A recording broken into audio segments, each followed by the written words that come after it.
There are chambers within the Inquisition where light itself seems afraid to linger. Deep within the fortress cathedral of Ophelia VII, behind walls inscribed with 10,000 wards against corruption, a conclave convenes in silence. No servitors attend, no astropaths listen. The 13 figures gathered here wear robes without insignia, their faces hidden not by masks but by deliberate shadow. They are not here officially. This meeting does not exist in any record, and the decision they are about to make will never be spoken aloud outside these walls. On the obsidian table between them, hololithic images flicker. A towering figure in rusted armor pulling children from wreckage. The same figure standing motionless before a firing squad that cannot bring itself to shoot. The same figure again vanishing into smoke-choked ruins while refugees flee behind him. Hundreds of picked captures. Thousands of testimonies, all describing the same impossible thing. A protector that asks for nothing. A guardian that speaks no creed. A legend spreading across the Imperium like wildfire through dried parchment. The eldest Inquisitor speaks, his voice the texture of ancient stone grinding against itself. He does not call the figure by the name the people use. He refers to it only as the anomaly, the outlier, the contradiction that cannot be permitted to continue. Not because it kills, not because it destroys, but because it offers something the Imperium cannot allow its citizens to believe exists. Protection without doctrine, safety without submission, hope without the Emperor's name attached to it. Another Inquisitor presents the data. 17 worlds where the Guardian's myth has taken root. Prayer attendance down 4%. Tithes delayed by populations waiting for salvation that does not come from Terra. PDF recruitment falling as young men and women whisper that perhaps there is another way to protect their homes. The numbers are small. The trend is undeniable. Faith is not being lost. It is being redirected.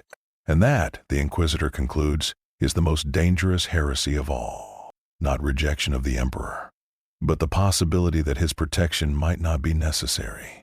The debate that follows is brief. No one argues for the Guardian's survival. The question is only method. A public execution would create a martyr. A formal denunciation would acknowledge the myth as real. Silence would allow the legend to grow. The solution, when it emerges, is elegant in its cruelty. The Guardian will be erased. Quietly, completely, without trial or declaration. Imperial records will be scrubbed. Witnesses will be relocated. The kill itself will be classified under 7 seals. The galaxy will not see him die. He will simply cease to exist. And in 20 years, perhaps 30, the stories will fade. Children will stop asking their parents about the silent protector. The myth will become footnote, then rumor, then nothing. The sealed decree is prepared in a language only Inquisitors are taught to read. It authorizes the use of any resource, any weapon, any sacrifice necessary. There is no budget, no oversight, no timeline, only the objective. Find the anomaly, isolate it, erase it, ensure no evidence remains. The 13 sign without hesitation. This is not cruelty. This is not evil. This is necessity. The Imperium is a structure built on faith, law, and the absolute certainty that humanity cannot save itself. One figure, however noble, however selfless, cannot be permitted to suggest otherwise, even if that figure has saved thousands, even if it has never once raised its hand except in defense, even if, in another time, another place, it might have been called a hero. The meeting dissolves. The Inquisitors depart separately, their paths designed never to cross. The decree is locked in a vault whose location is known only to 3 living souls. And somewhere, many light years away, the Guardian kneels beside a wounded child, pressing a torn piece of his own cloak against a bleeding wound, unaware that the full weight of the Imperium's machinery has just turned its gaze upon him. He does not know that mercy has been redefined as threat. He does not know that protection has been classified as heresy. He knows only that the child is crying and that he can stop the bleeding if he presses hard enough. So he does. And the galaxy begins to hunt him. They are not fanatics. That is the first thing you must understand. The kill team assembled to erase the Guardian is not composed of screaming zealots or rage-blind crusaders. They are professionals, specialists. The Imperium's finest instruments of surgical elimination. Each has been chosen not for hatred but for competence, not for faith but for results. And each, in the privacy of their own thoughts, carries a quiet discomfort with the task they have been given. The briefing takes place aboard the strike cruiser Unseen Judgment, a ship whose very existence is classified. The team gathers in a war room stripped of all decoration save for tactical displays. 12 operatives, inquisitorial stormtroopers trained in Xenos combat and anomaly containment. Deathwatch advisors pulled from active Xenocide campaigns. 2 Grey Knights observers, their presence a silent acknowledgement of how seriously the Inquisition takes this threat. And at the head of the table, Interrogator Valdane, a woman whose 40 years of service have taught her to see threats not in terms of evil, but in terms of consequence. She activates the hololith. The Guardian appears in 3-dimensional relief, rotating slowly. Every scar on the armor is visible. Every dent, every scratch. Valdane does not speak with venom. She speaks with the tired precision of a surgeon explaining a necessary amputation. The target, she says, has no confirmed hostile intent. It has never initiated aggression against Imperial forces. It has, in fact, prevented several xenoform incursions that would have cost civilian lives. But intent is not the issue. Effect is. And the effect of this anomaly's continued existence is the erosion of Imperial authority in 7 sectors. One of the Deathwatch veterans, a space marine who has fought Tyranids on 3 Hive Fleet incursions, asks the question quietly. Does it know what it is doing? Valdane pauses. The Pict captures replay. The Guardian standing between refugees and a collapsing hab block. The Guardian dragging wounded PDF troopers from toxic fumes. The Guardian vanishing before any authority can arrive to question it. Her answer is careful. We believe it acts on instinct. Protect the innocent. Avoid confrontation. Disappear. There is no evidence of political motivation. No contact with seditionists. No attempted organization of resistance. It simply protects. And that, she adds with something almost like regret, is precisely why it must be stopped. The team reviews recordings in silence. Hours of footage. Blurred thermal images. Grainy vid captures from helmet cams. Audio files of witnesses describing the figure that saved them. One recording stands out. A woman, elderly, her face streaked with ash and tears, speaking to a local Arbites patrol. She describes the Guardian lifting a fallen support beam off her granddaughter. She describes the way it knelt afterward, waiting until the child opened her eyes before leaving.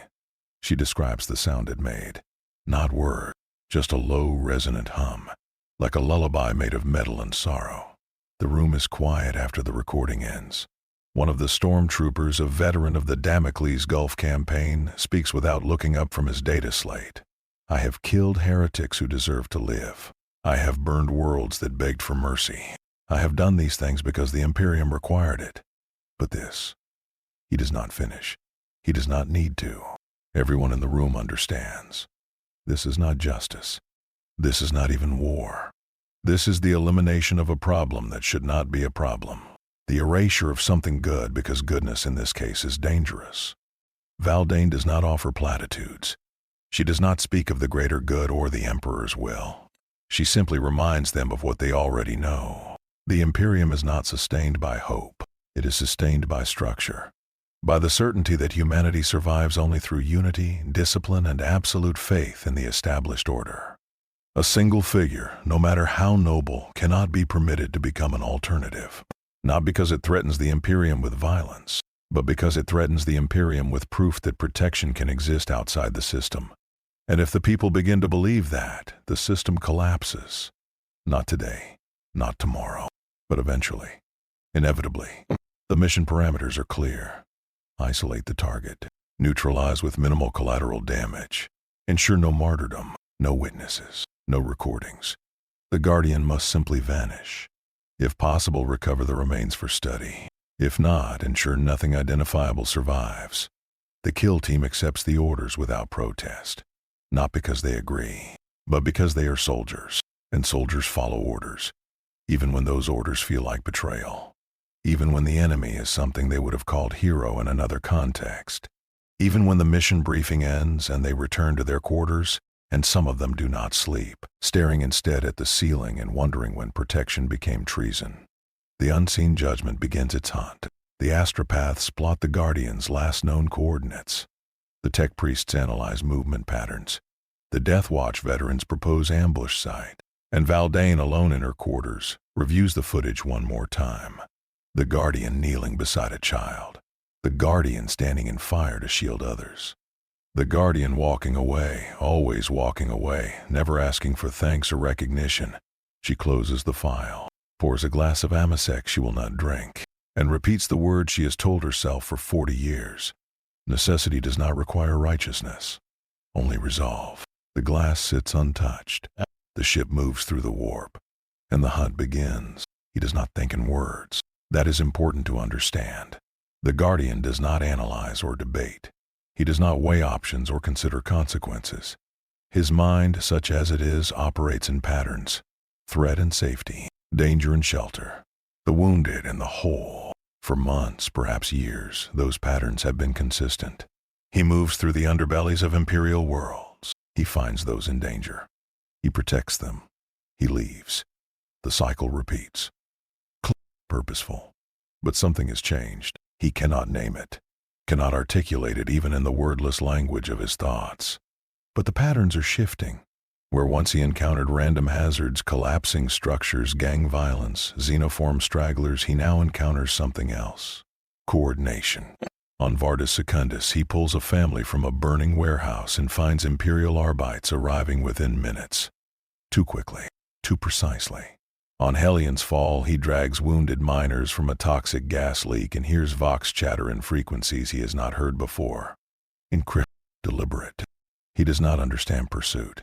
He does not understand that he has become a target, but he understands patterns.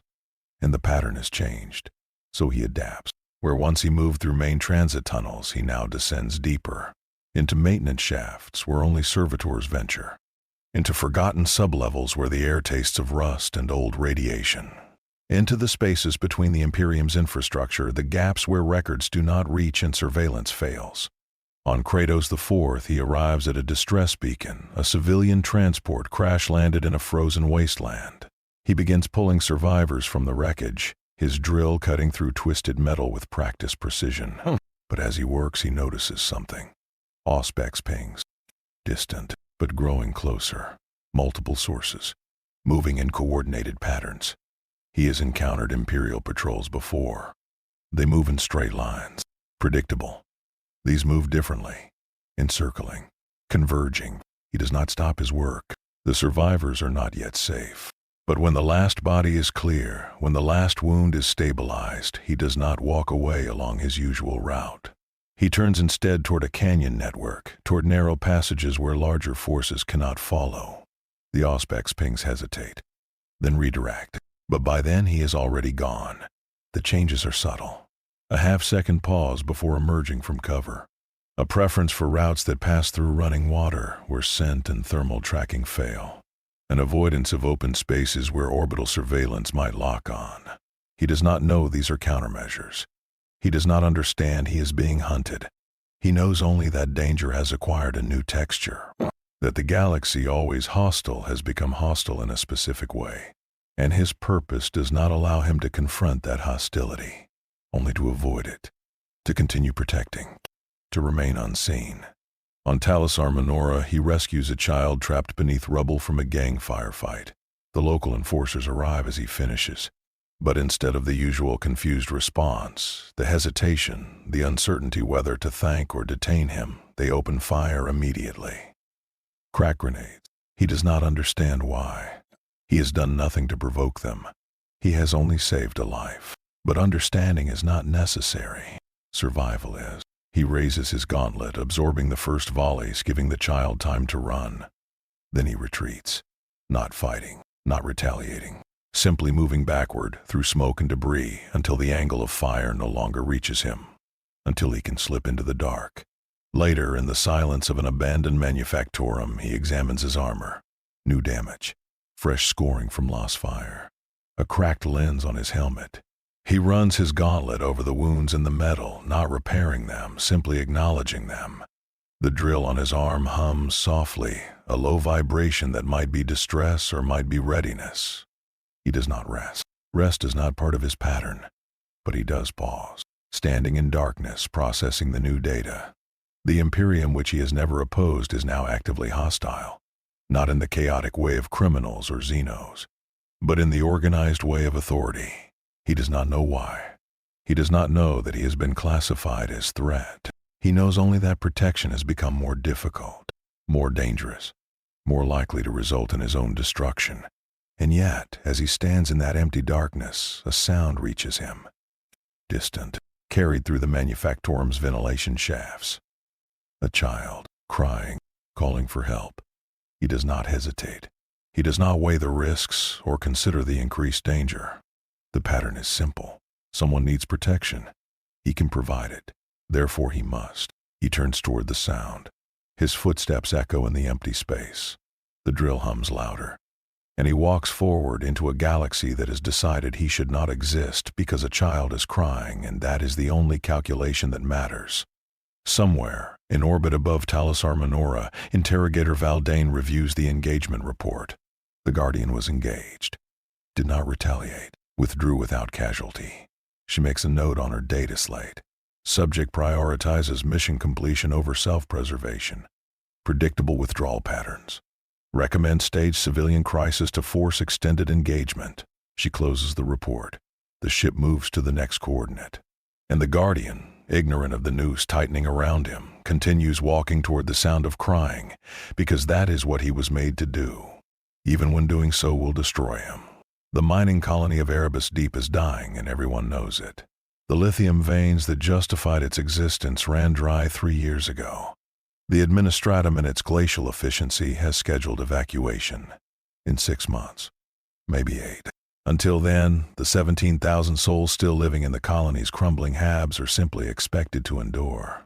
Failing life support, rationed water, the slow collapse of infrastructure that was never built to last this long. It is not cruelty.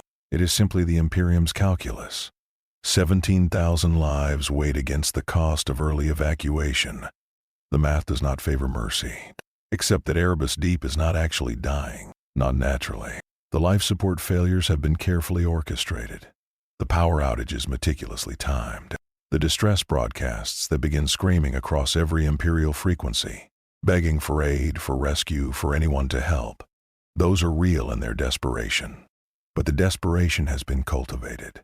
Interrogator Valdane stands in the command center of the unseen judgment, watching the colony through orbital sensors, and feels nothing. Not pride, not guilt. Only the cold satisfaction of a trap set perfectly. The Guardian will come. The data is certain. Every predictive algorithm, every behavioral analysis, every pattern extracted from months of surveillance points to the same conclusion. He cannot ignore a distress call, cannot refuse to help when the request is genuine. And the people of Arabus Deep are genuinely suffering, genuinely afraid. They do not know they are bait. They do not know their terror has been weaponized. They know only that their children are coughing blood from air recyclers that are failing, that the temperature in the lower habs has dropped to freezing, that the hydroponic farms are dying, and that no one is coming to save them. Except, of course, the one figure in the galaxy that always comes. The kill team is already in position. 12 operatives concealed in abandoned mining tunnels surrounding the colony's central hub. Orbital assets locked and loaded. Psychic suppression fields calibrated to disrupt whatever animating force keeps the Guardian functional. Escape routes sealed. Vox jammers act. The colony is now a box. All that remains is to wait for the target to step inside. Valdane gives the final order. No one fires until evacuation is underway. Let him begin his work. Let him commit to the rescue. Let him expose himself completely. Then we collapse the box.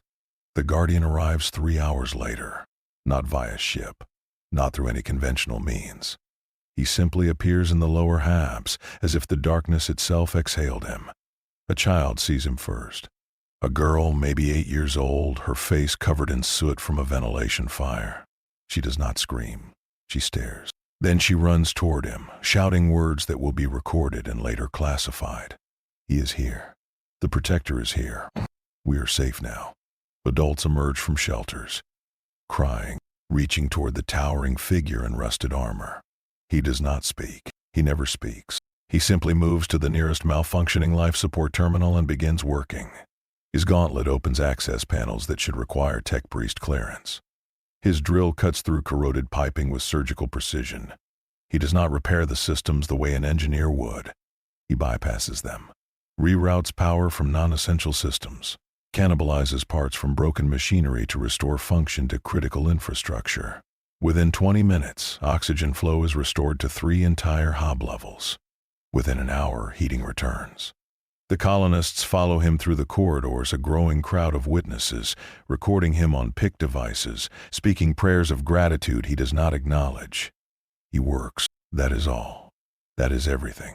Valdane watches through orbital sensors. Thermals show the Guardian moving through the colony like a bright star, surrounded by the cooler signatures of desperate humans. She does not smile. She does not frown. She simply activates the second phase. Below, in the lower mining tunnels, shaped charges detonate. Not enough to kill, only enough to collapse escape routes, to seal the Guardian inside the colony proper. He pauses mid-repair, his helmet turning toward the sound of distant explosions. The colonists panic. Another collapse, another disaster. They beg him to help, and because he is what he is, he does. He descends into the lower tunnels, the crowd following as far as they dare. He begins clearing rubble, his strength allowing him to lift girders that would require industrial equipment.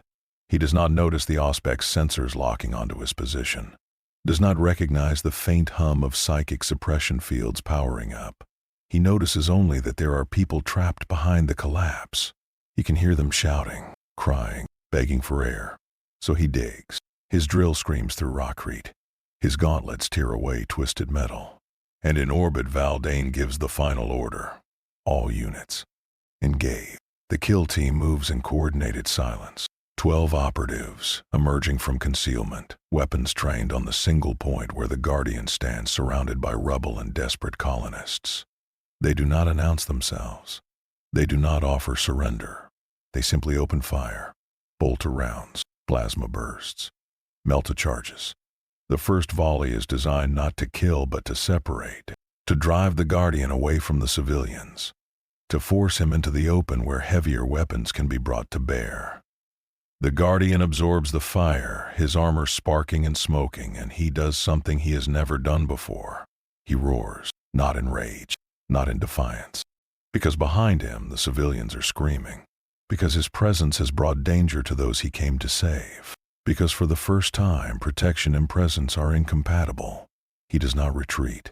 He moves forward, not to attack, to position himself between the kill team and the colonists, to become the wall, the shield, the barrier that suffering cannot cross. Valdane watches him take up that position, watches him raise his arms to absorb fire that could punch through tank armor, and she feels something she has not felt in years. Respect, grief, and the absolute certainty that she is doing the right thing. She activates the psychic suppression fields, and on Arabus Deep, the Guardian staggers as something fundamental inside him begins to fail. Pain is a concept he understands only as damage. The Guardian does not feel agony the way organic beings do. He does not experience fear. But when the psychic suppression fields activate, something inside him fractures. Not his armor, not his mechanics, something deeper. The force that animates him, that drives him forward when logic would demand collapse, that force begins to dim. His movement slow, his strength always immense begins to waver. He drops to one knee, then both. Behind him, the colonists scream his name, a name they invented for him. Protector, Guardian, Angel of Rust. He does not hear them. He hears only the fading rhythm of his own systems, the dying pulse of whatever keeps him alive. The kill team advances. 12 operatives moving in perfect formation, weapons trained, ready to deliver the killing blow. But they do not fire. Not yet. Because between them and the Guardian, something impossible is happening. The colonists are not fleeing. They are not cowering. They are moving forward. Old men with mining tools. Women with improvised clubs. Children throwing rocks. None of them are soldiers. None of them have any chance of stopping an inquisitorial strike team. And all of them are stepping between the Guardian and his executioners anyway. Interrogator Valdane watches through drone feeds, her expression unreadable. She opens a Vox channel to the kill team leader. Clear the civilians. Non-lethal force authorized, but do not let the target escape. On the ground, the operatives hesitate. Not from mercy, from calculation. Firing on armed Imperial citizens will create exactly the martyrdom the mission is designed to avoid. But allowing the Guardian to recover is not acceptable. The team leader makes a decision. Stun grenade, shock baton. They move to disperse the crowd without killing, and the Guardian, kneeling in the shadow of those who would die for him, begins to rise. He should not be able to stand. The suppression fields are at maximum. His armor is compromised in 17 places. Hydraulic fluid leaks from his leg joints. The lens of his helmet is cracked, sparking with each movement. By every measure, he should be incapacitated. But the colonists are in danger. Not from the collapse, not from system failure. From him, from his presence. And the only way to protect them now is to draw the danger away. So he stands, one servo at a time, one grinding mechanical effort after another, until he is upright, until he is moving. Not toward the kill team. Away from the civilians. Deeper into the mining tunnels where the innocents cannot follow. The kill team pursues immediately. This is what they trained for. Close quarters combat in confined spaces against a compromised target. They move in practiced formations, covering angles, coordinating fire. The Guardian does not fight them. He blocks corridors with fallen equipment, seals blast doors behind him, collapses tunnels to slow their advance. Every action is defensive. Every choice is retreat. He is not trying to win. He is trying to buy time. Time for the colonists to evacuate. Time for them to flee while the Imperium's wrath is focused on him. He does not know that orbital transports are already inbound for extraction. Does not know that Valdane has authorized full civilian evacuation specifically to remove witnesses. He knows only that if he runs far enough, fast enough, the danger will follow him and leave them behind. A corridor, narrow, low-ceilinged. The Guardian turns to face his pursuers for the first time, not to attack, to hold. The kill team opens fire, and he raises his arms, his gauntlets absorbing bolt rounds that detonate against reinforced plating. He takes a step forward. Not aggression. Necessity. Behind him is a sealed door. Behind that door are 17 colonists who refuse to evacuate, who are trying to rescue him just as he once rescued them. The kill team cannot be allowed to reach that door, so he becomes the door, becomes the wall. His drill activates, not to attack but to tear away support beams, to collapse the ceiling between himself and the operatives. Rockcrete falls, dust fills the air. When it clears, the Guardian is on the far side of the collapse, and the kill team is sealed out. But only for minutes. They have melta charges, breaching equipment, and the Guardian is running out of tunnel. He moves deeper, into sections of the mine that were abandoned decades ago, where the air is thin and poisonous, where the darkness is absolute. His systems are failing. The psychic suppression is fading as he moves beyond its range, but the damage is done. Armor plates hang loose. His right leg drags, servos destroyed. The drill on his arm sparks and stutters. He is leaving a trail of hydraulic fluid and oil. A trail the kill team follows with relentless precision. In a chamber deep beneath the colony where ancient mining equipment rusts in silence, the Guardian finally stops. Not because he chooses to, because his body refuses to go further. He collapses against a support pillar, his weight cracking the corroded metal. His systems scream warnings he cannot process. And above him, through cracks in the ceiling, he can hear voices. The colonists, still searching for him, still calling his name, still refusing to abandon the one who never abandoned them. He tries to move, tries to lead the danger further away, but his legs will not respond. His arms barely function. He is, for the first time since his arrival in this galaxy, truly helpless. The kill team enters the chamber. 12 figures, backlit by helmet lamps, weapons raised. The Guardian does not look at them. He looks up, toward the ceiling, toward the sound of voices calling for a protector who can no longer protect. The team leader steps forward, melta-gun trained on the Guardian's core. Mission parameters are clear. Neutralize the target. Recover remains if possible. Ensure no martyrdom. He takes aim. And then from above, the voices grow louder. Not calling. Digging. The colonists are tunneling down, trying to reach him, trying to save him. The kill team leader hesitates, looks to his second, speaks 3 words over encrypted vox. We have a problem. Because if they fire now, the colonists will hear. We'll see. We'll record. And the one thing the Inquisition cannot afford is witnesses. Valdane makes the decision in 4 seconds. Orbital bombardment is not an option. Too visible. Too many questions. Chemical weapons would contaminate the mine and kill the colonists. Unacceptable collateral. But delay is equally impossible. Every moment the Guardian remains functional is another moment the myth grows stronger. She opens a sealed channel. Priority authorization. Asset deployment. Category Obsidian. 2 words that make even veteran Inquisitors pause. Category Obsidian means relics. Archaeotech. Weapons that should not exist, wielded only when conventional force has failed. The kind of weapons that have prices measured in souls. The kill team receives new orders. Withdraw to minimum safe distance. Prepare for asset deployment. They do not question. They have been trained not to. But as they fall back through the tunnels, more than one operative glances back at the Guardian, still collapsed against the pillar, still struggling to rise, still trying to protect people who are trying to protect him. The team leader, a veteran of 30 combat drops, speaks quietly to himself. Words no one else hears. I am sorry. It changes nothing. But he says it anyway. The asset arrives via teleportarium.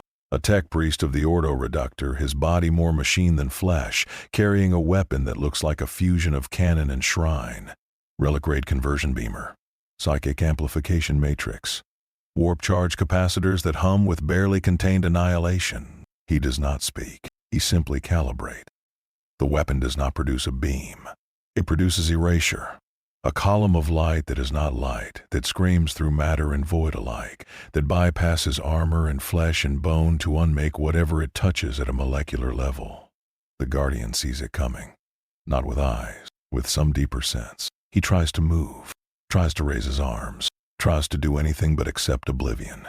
But his body will not obey. The beam strikes him center mass, and the world becomes pain. Not the simulated pain of damage sensors. Not the abstract understanding of system failure. Real pain. Absolute pain. The kind that does not care if you are machine or man, only that you exist, and that existence is now suffering. His armor does not shatter. It unmakes. Ceramide and steel unraveling at the atomic level, falling away like ash. The drill on his arm fractures, its spinning mechanism seizing and exploding. His chest plate cracks open, revealing the impossible mechanisms beneath. Gears that turn without connection, fluids that flow without pipes, and at the center a light, flickering, the color of dying stars. He falls, not gracefully, not cinematically. He collapses like a broken machine, limbs sprawling, system screaming, every alert in his consciousness firing at once. The beam ends. Silence follows. The kind of silence that comes after something irreplaceable is destroyed. The tech priest inspects his weapon, confirms the kill, and teleports away. The kill team moves forward cautiously, scanning, confirming. The target is down. Armor integrity 0%. Core systems offline. No life signs. Not that the Guardian ever registered life signs in a conventional sense.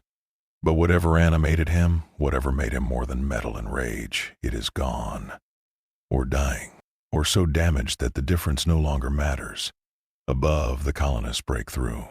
An improvised tunnel, dug with mining tools and desperation, opens into the chamber. They pour through. 17 people who should have evacuated. Who should have saved themselves? Who chose instead to damn themselves trying to save someone who saved them first?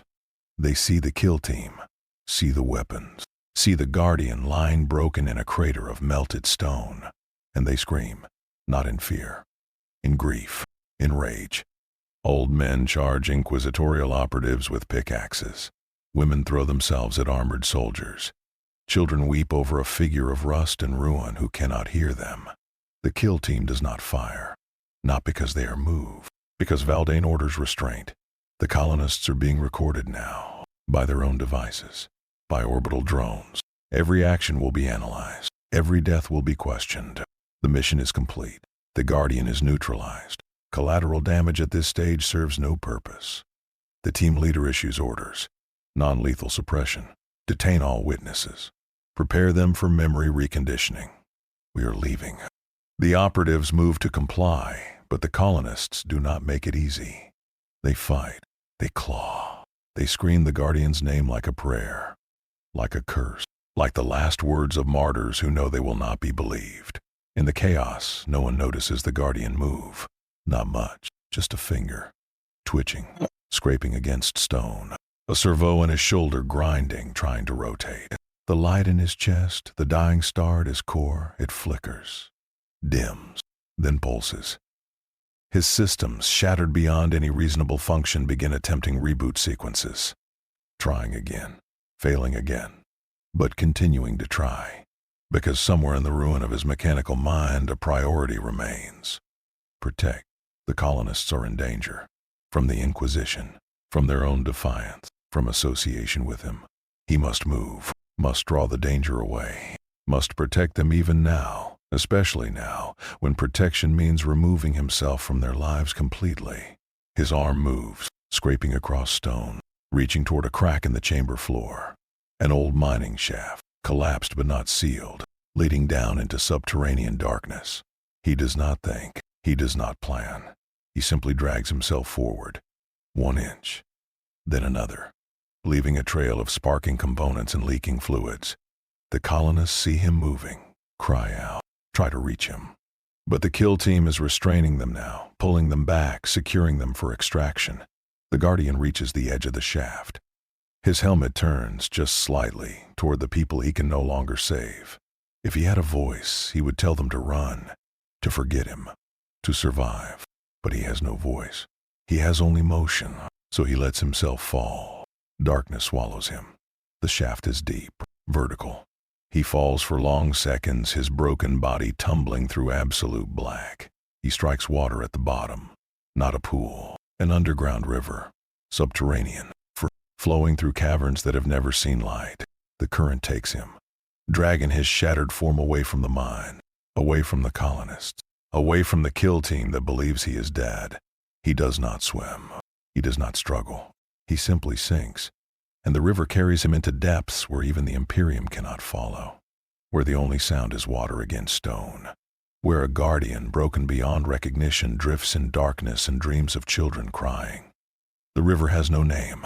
It flows through caverns carved by millennia of erosion, through spaces where the bedrock of Arabus Deep gives way to ancient geological formations that predate human colonization.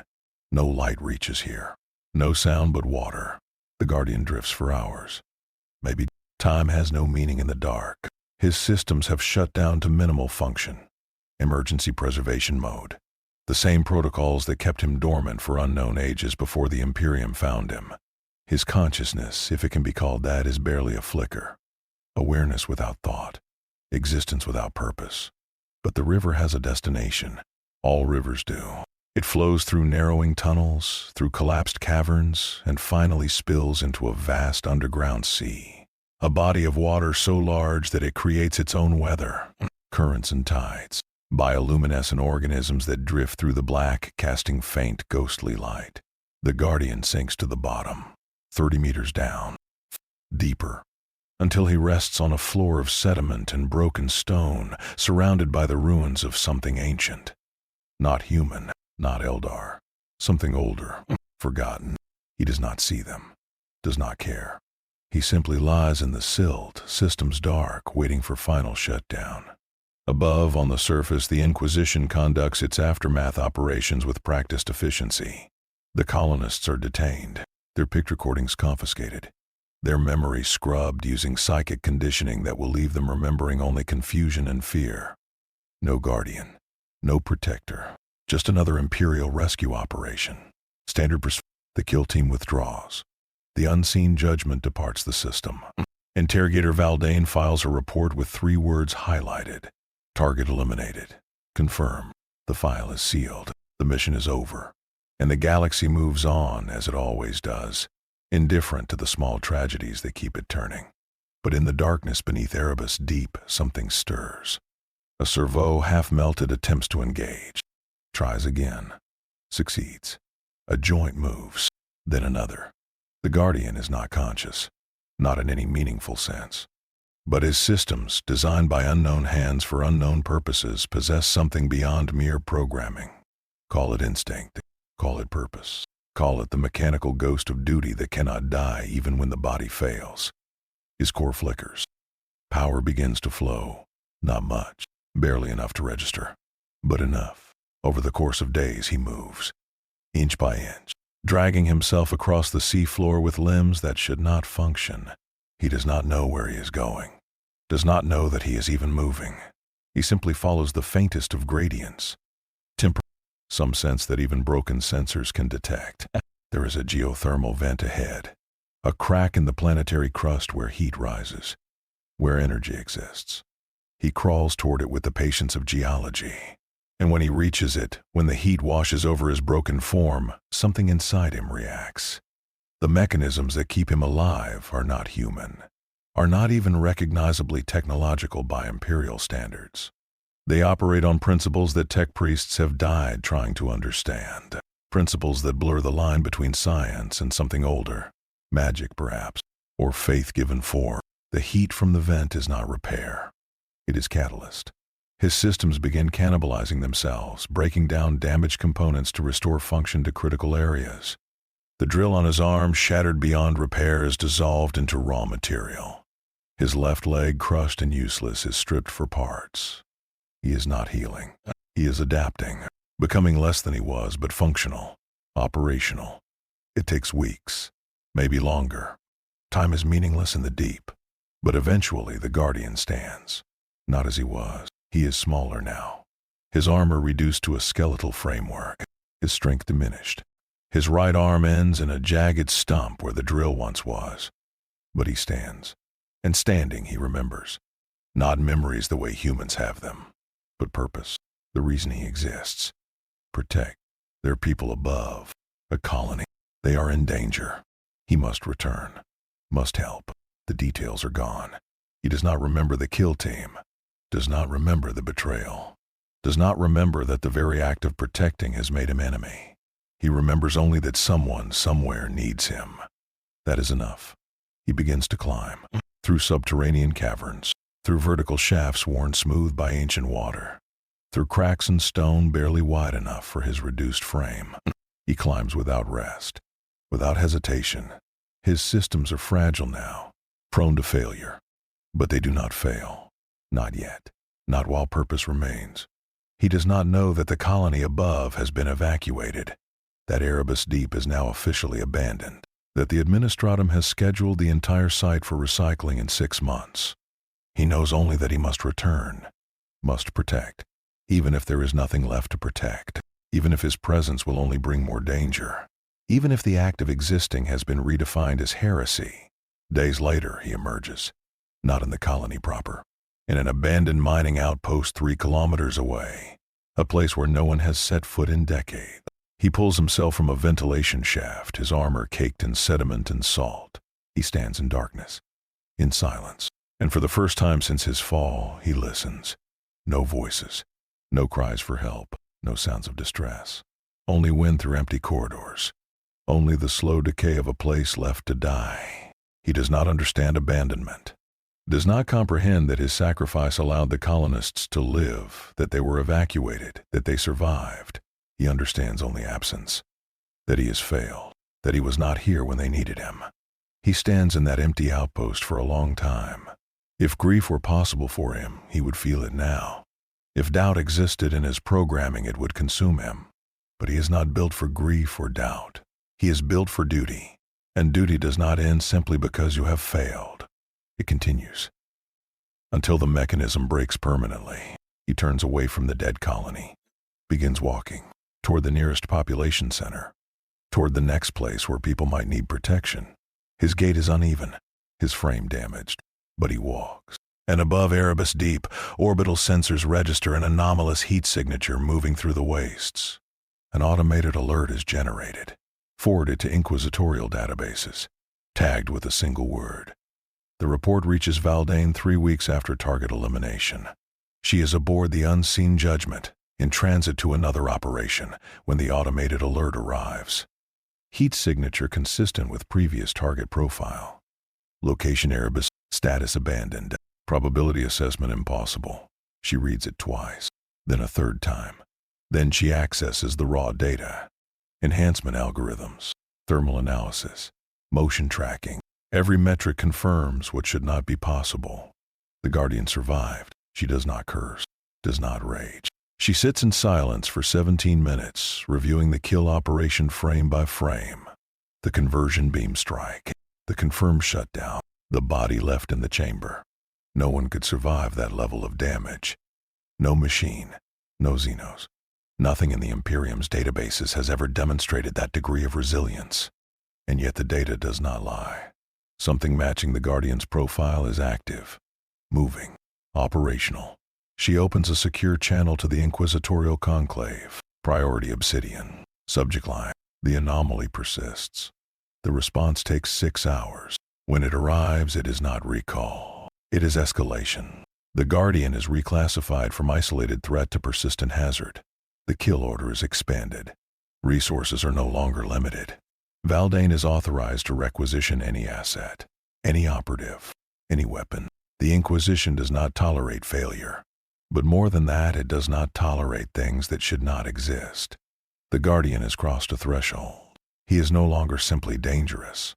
He is proof of something the Imperium cannot accept. That protection can exist outside the system. That hope does not require authority. That something, someone, can endure beyond the Imperium's ability to destroy it. The kill team is recalled. Brief. Every member sees the footage. The Guardian emerging from the wastes. Damaged, but walking. One of the Death Watch veterans, the same one who questioned the mission from the start, speaks quietly. He should be dead. We killed him. Valdane does not disagree. She simply corrects him. We thought we killed him. We were wrong. The mission parameters change. This is no longer elimination. This is study. Contain. Understand. Then erase. Because if the Guardian can survive category Obsidian weaponry, the Inquisition needs to know how.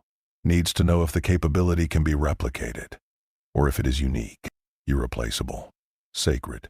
Across the Imperium, in offices and fortresses where information is currency, the Guardian's status changes. He is no longer footnote, no longer rumor. He is case study, threat assessment, long-term project. Inquisitors who specialize in Xenos tech begin analyzing his recovered armor fragments. Geneters propose theories about his construction. Radical factions suggest he may be a lost STC variant. Puritan factions demand immediate destruction regardless of cost. The debates are fierce. The conclusion is unanimous. The Guardian cannot be allowed to continue, not because of what he does, because of what he represents. An alternative, an exception. Proof that the Imperium's monopoly on protection is not absolute. Valdane assembles a new team. Better equipped, more experienced. This time there will be no half measures, no reliance on single assets. The operation will be comprehensive. Track the target, analyze movement patterns, predict next intervention, establish kill zones in advance. Use civilian populations not as bait but as predictive data. Where suffering exists, the Guardian will appear. So the Inquisition begins mapping suffering, cataloging disasters, preparing ambushes at sites of future tragedy. It is cold, it is calculated, and it is effective. But something unexpected happens. As the hunt expands, as more Inquisitors become involved, as more operatives are briefed on the Guardian's nature, a phenomenon emerges. Resistance. Not open, not organized, but quiet, subtle. Reports that take too long to file. Surveillance data that is accidentally corrupted. Ambush teams that arrive at coordinates just minutes after the Guardian has already left. No one admits to sabotage. No one questions orders openly. But the hunt, which should be efficient, becomes protracted. Frustrating. Valdane notices. She is too experienced not to. She begins investigating her own operatives, reviewing their record, their histories, and she finds a pattern. The ones who hesitate, who make small errors, who seem just slightly less committed, they are all veterans. Soldiers who have seen the Imperium's cruelty firsthand, who have burned worlds and executed innocents and followed orders that left scars on their souls. And now they are being asked to kill something that has never harmed the innocent, something that embodies the ideal they were told they served. Protect humanity. The contradiction is breaking them. Slowly, quietly, but undeniably. She does not punish them. Punishment would only confirm the doubt. Instead, she rotates them out, brings in new operatives, less experienced, more zealous, soldiers who see the Guardian not as tragic figure but as aberration. The hunt continues, more sophisticated, more determined, and the Guardian, unaware that he has become legend, not only to those he saves but to those who hunt him, continues walking, continues protecting, continues existing in defiance of every power that has declared he should not. The Inquisition will hunt him for years, decades perhaps, until one side or the other finally breaks, until the Guardian falls permanently, or until the Imperium realizes that some things, once they take root in the human heart, cannot be killed with weapons, only with time, and the slow erosion of hope. The hunt has just begun. There is a place on the frontier world of Golan Fee where the hab blocks are built into the side of a cliff. 5,000 families living in structures that cling to rock like rust. It is not safe. It has never been safe. But the Administratum declared it habitable, so people live there. And when the cliffs shift, when the ancient stone finally gives way to gravity and time, there is nowhere to run. Only down. Only death. The collapse begins at dawn. A crack, then a roar. Then the awful grinding sound of civilization's entire weight surrendering to physics. 3 hablocks detach from the cliff face, 200 souls plummeting toward the industrial waste plains below. They have 4 seconds to scream, 4 seconds to understand that they are going to die. And in those 4 seconds, something interposes itself. The Guardian does not arrive. He was already there, moving through the lower levels, searching for structural weaknesses, trying to prevent exactly this disaster. He was too slow, too late. But he is here now, and here is all that matters. He braces himself against the cliff, his remaining arm extended, his damaged frame groaning under impossible weight. He cannot stop the collapse, cannot hold 3 hablocks indefinitely, but he can slow it, can turn free fall into descent, can give people time to jump, to grab children, to survive. The strain is immediate, catastrophic. His armor, already reduced to skeletal framework, begins to crack. His spine, the central column that supports his entire structure, bends. Warning klaxons scream in his failing sensors. Pressure tolerance is exceeded. Structural collapse imminent. Recommend immediate evacuation. He does not evacuate. He pushes harder. His feet sink into stone. His frame compresses, and the hablocks slow. Not much, but enough. People leap from the descending structures. Parents throwing children toward solid ground. The elderly helped by the young. PDF troopers forming human chains to catch the falling. 200 souls become 190, then 180. Every second the Guardian holds is another life saved. His systems are shutting down one by one. Power distribution failure, hydraulic collapse, sensor blackout. He is blind now, feeling only the weight, only the duty, only the knowledge that while he stands, they live. Finally, the last civilian clears the wreckage. The Guardian does not know, cannot know. His sensors are gone. But some instinct, some final flicker of awareness, tells him the weight has changed. The pressure is only stone now. No life, no purpose. He lets go. The hab blocks crash into the waste plains below, exploding into dust and ruin. And the Guardian collapses, not falling, simply ceasing to stand. His legs fold, his torso tilts. He crumples into a shape that no longer resembles anything human or mechanical. Just wreckage, just sacrifice. The survivors gather around him, silent at first, then weeping, then speaking in hushed reverence. They do not try to move him, do not try to help. They simply stand witness, recording his broken form, speaking his legend, swearing oaths that they will remember, that their children will remember, that the galaxy will know what happened here, what he did, what he always does. Hours later, when the PDF arrives, when the Administratum officials begin their assessments, the survivors refuse to leave the Guardian. They form a circle around his body, human shields protecting the protector. The officials threaten, then plead, then give up. They file report. Anomalous entity, civilian obstruction. Recommend inquisitorial involvement. The reports are tagged, forwarded, added to a file that grows thicker every day. And in the darkness of that wreckage, something moves. Not much. Grinding, attempting function. The Guardian is not conscious, is not even operational in any meaningful sense.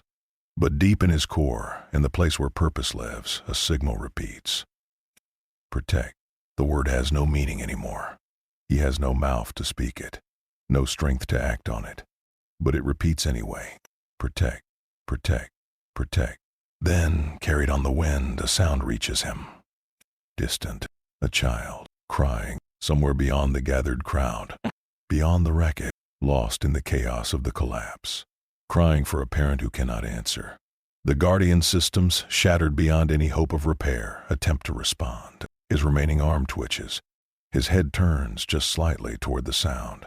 The survivors see him move, reach toward him. But he is not moving for them. He is moving because someone needs him. He tries to stand. Tries again. His frame is too damaged. His strength too depleted. But the crying continues. And as long as it continues, he must try, must move, must protect. One servo engages. Then another. His arm scrapes against stone. His torso shifts. And slowly, impossibly, against every law of physics and reason, the Guardian begins to crawl. Toward the sound. Toward the crying. Toward duty that cannot end. Even when the body is broken. Even when hope is gone. Even when the entire galaxy has declared that protection is heresy. He crawls. Because a child is crying. And that is the only reason he has ever needed. End of episode 4.